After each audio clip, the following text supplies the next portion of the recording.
This is the Gypsy Soul interview for eXcapethematriX magazine. I am here with Kayenecha and Will. Hello. How are you all doing today? You doing all right? Hola. Everything's good? Everything's good. So, you just had a chance to see DJ Faze and you had a chance to see Sean. Limited has conducted a great interview with them, and this is our entrepreneur issue. So we're going to move on to actually finding out some of how Gypsy Soul was started.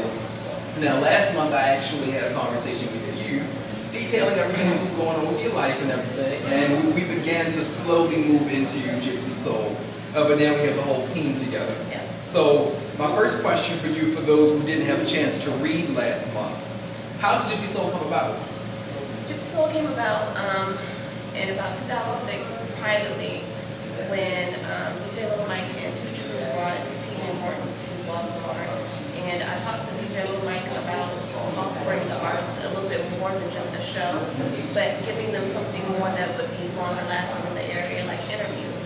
And he was down for it. He let me set up interviews, and I did that with PJ. And that continued through 2008. I did it with TJ Moses and some other people. In 2008, I talked to DJ Little Mike about doing ear candy.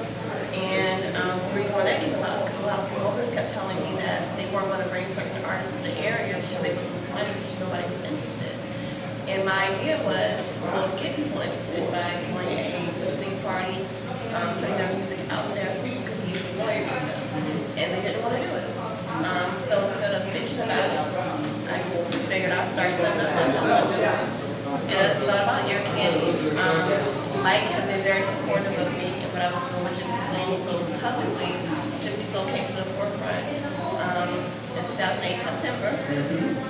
And we had the first ear candy with Cy Smith. And then we had it with Chocolate and Darius. And then we had it with PJ Morton, Piazza, Foreign Exchange, Kayenecha Daugherty, Jesse Wiggins, Contagious Jones, and the list goes on. Good job. That was in order, wasn't it? Yeah, I know. All lined up from the start. You got it in your head. I know that's right. I was like, she's really naming off everybody. Good stuff. Okay. So how did Kayenecha meet Will? Me and Will went to school together. We went to Morgan University. We were in educated together. And I knew he was a business major. And one of the things that they teach you, well, they taught us at Morgan University, is to use your resources. And those are the people who are around you. And so, figure out who's in what major. And I needed somebody in business to help grow my business. And I thought about Will. And I know that he had a strong head on his shoulders, especially because he was an educator. He was about his business. He had integrity. And so I called him. Okay. Now, seeing how we had our one-on-one interview with Kayenecha last month, just a little background when it comes to Will. Will Morant, born and raised here in Baltimore City. Went to high school here, went to Morgan State University scholarship. Like Kayenecha said, I was a marketing major when we were in school, but one of the things that we always pride ourselves on is that, like she said, if we didn't like something that was being done or we felt like something would be done differently, we took very active roles as student leaders on campus. So we were involved in a number of organizations together, worked on a few projects together. After graduation, I took a job with a pharmaceutical company and actually moved to Pennsylvania. And I felt like what Kayenecha was doing was so strong that I actually come down back and forth with her to make sure that we can do what we want to do.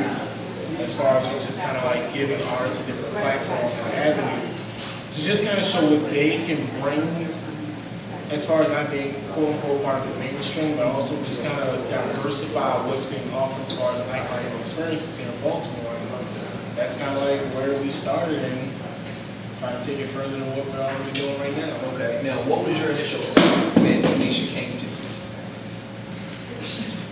I thought that was the actual camera. I was like, wow. Okay. So wait a minute, because that we gotta do that. I'll take. Got you.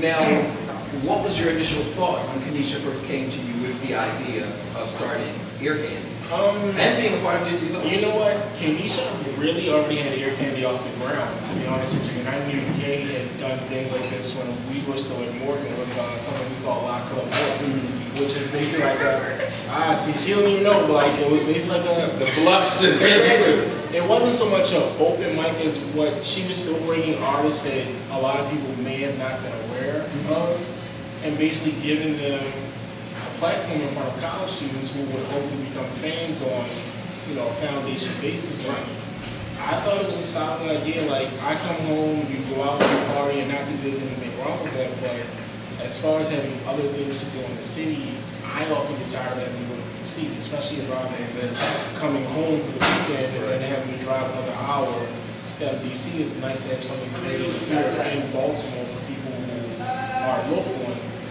I actually started out with just inviting people and helping people to come out because I thought like she had a really great idea. It was just a matter of getting out to a large number of people. And then attended one myself, sent some friends down. They all gave great feedback. Some of them were very familiar with the artists that she had. And I kind of approached her about coming on board and just riding this thing out and seeing where we could take it. Now, I noticed that you had made a comment about how you had reached out to different promoters, telling them that if they just reached out to these good artists, what it is they were able to do, they declined.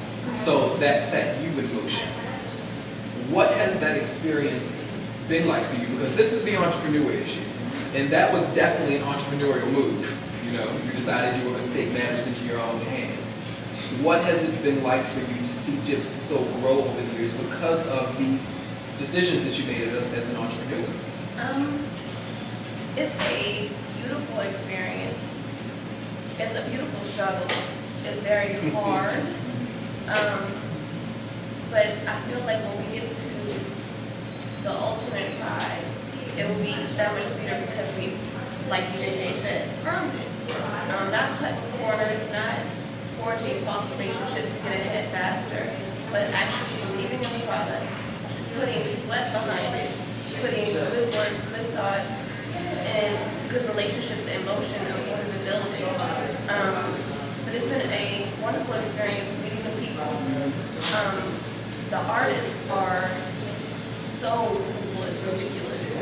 Like, you would think that they are on some different level because, you know, they have all this talent and this God-given talent that they just, you know, are so audacious. So just crazy. And I've met some that were crazy. But a lot of the artists that we work with are not. They're so down to earth, they're so humble, they're so appreciative of the opportunity to come to this market. That part, it makes it easier to be able to love what you're doing and then to be able to keep on pushing because you know that this might be hard today, but tomorrow when that artist comes, number one, the fans connect to them and have a wonderful experience in our movie. To not only just, you know, in that moment of that concert, feel some type of way, to take it out to the community, to share that music with the community, that's wonderful. And then to have the artists come and know that they're appreciated by these people, that they appreciate their art, that's so wonderful. And then also to support venues in Baltimore, T-Ball, which has been a very good support for Gypsy Soul. To see them grow and have people know about them, to see that their business is growing, to see that they're growing their reputation in regards to Baltimore City and Maryland as one of the best Black tea-owned houses in Baltimore and in Maryland. It's a wonderful feeling to be a part of all of that. Definitely shout out to Sonny and the family at T-Ball. Definitely. Okay, so going on that, especially where you ended, you know, giving props to T-Ball, I wanted to move into the relationships that you all have built with other companies. Because for those misfits out there that know and read the magazine on a monthly basis, you know that Gypsy Soul has contributed to a lot of the interviews that we've actually done for the magazine. So with that being said, we know that we have a good relationship. When it comes to Revolution and Gypsy Soul, we're like this. Now, both companies can say that hasn't always been the case with everybody.